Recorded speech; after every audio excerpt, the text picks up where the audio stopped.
성경의 주요 덕목 중에 구제에 대한 정확한 인식이 필요한데, 구제는 우리의 삶을 풍요롭게 만드는데 결정적으로 작용하는 핵심적인 영적 요인이 되기 때문입니다.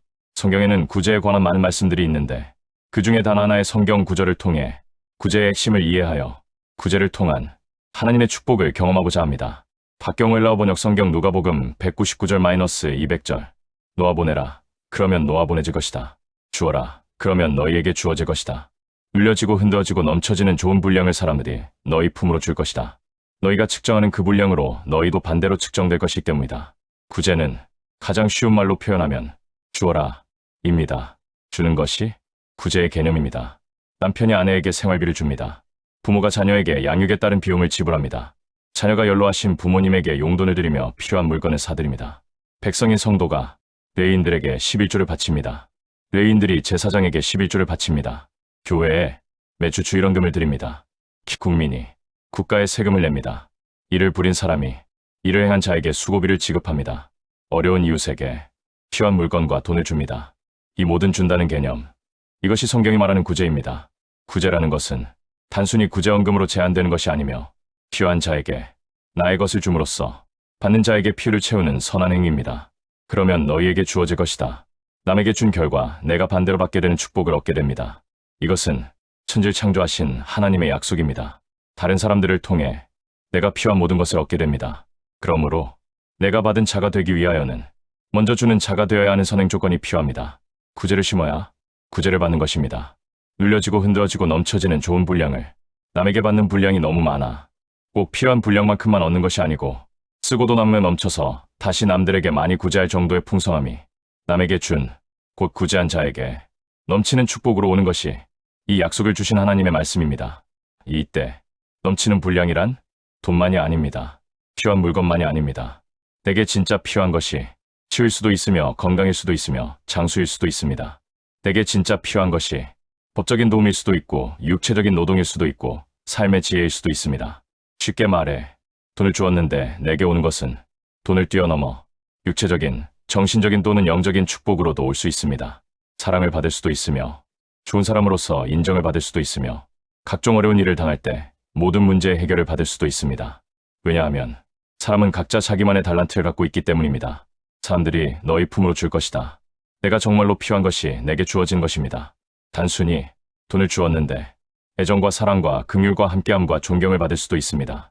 심지어 영적인 증진을 얻을 수도 있습니다. 의인 또는 목사에게 선대하면 당연히 의인이나 목사가 갖고 있는 중보의 능력을 받을 수도 있습니다. 결국 돈이라는 작은 것이 반대로 어마어마한 축복으로 내게 주어지는 원동력이 되기에 구제는 이 땅의 축복을 받는 기가 막힌 축복의 열쇠가 되는 것입니다. 저는 미국에서 모든 경우에 체불 최하 20%에서 최대 100%까지 지불합니다. 저는 개척 후 교회에서 구제비로 월 1억까지 지출한 적이 있습니다. 저는 개척 전에도 부모님께, 교회에, 어려운 이웃들에게, 취약한 기독군들이나 선교사님들에게 구제를 아끼지 않았습니다.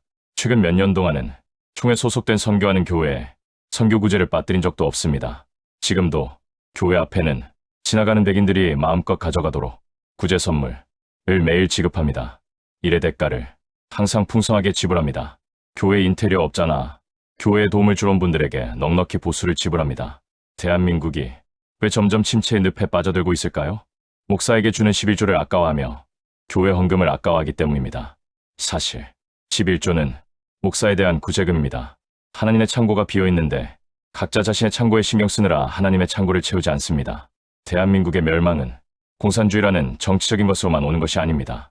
경제적인 공황이 모든 분야에 찾아와 모두 극빈층으로 전락되는 것입니다. 구제의 원리를 외면한 대가입니다. 너희가 측정하는 그 분량으로 너희도 반대로 측정될 것이기 때문이다. 남에게 인색하면 남들도 내게 인색함으로 다가옵니다. 아니, 하나님도 내게 인색함으로 다가옵니다. 결국 가난을 벗어나지 못하며 빈곤층으로 전락되어 평생 가난의 노예가 됩니다. 인색함을 버리고 풍성함으로 가족을, 교회를, 이웃을, 그리고 국가를 대해야 합니다. 인색함은 어려움을 낳고 다시 어려움은 인색함을 낳아 가난의 대물림이 일어납니다. 결국 평생 가난에서 벗어나지 못하게 됩니다. 왜 모든 공산주의 국가들이 가난에서 벗어나지 못하는 빈곤국이 될까요? 공산주의 사상은 많이 가진 자에게 받으려는 인색함을 넘어서 탐심, 갖고 있기 때문입니다. 내 것을 남에게 베풀려는 사랑 대신 남의 것을 내가 차지하려는 탐심이 주관하기에 온 국가의 국민들 모두 경제적인 어려움에 빠져든 것입니다. 주는 마음, 이것이 구제입니다. 주는 것, 이것이 구제의 실천입니다. 인색함과 탐심은 반대로 풍성함을 앗아가게 하는 마귀의 전략입니다. 대한민국의 모든 교회들이 경제적인 어려움에 빠져드는데 더 이상 성도들이 과거처럼 헌금하지 않습니다. 결국 교회의 부도, 복음 전파의 위기, 목사들의 사기 저하, 세계 선교의 위축과 선교사 파송의 감소 등 하나님 나라가 약해지는 영적인 큰 손실이 일어남은 물론 국가 멸망이라는 원치 않는 온 국민의 불행이 기다린 것입니다.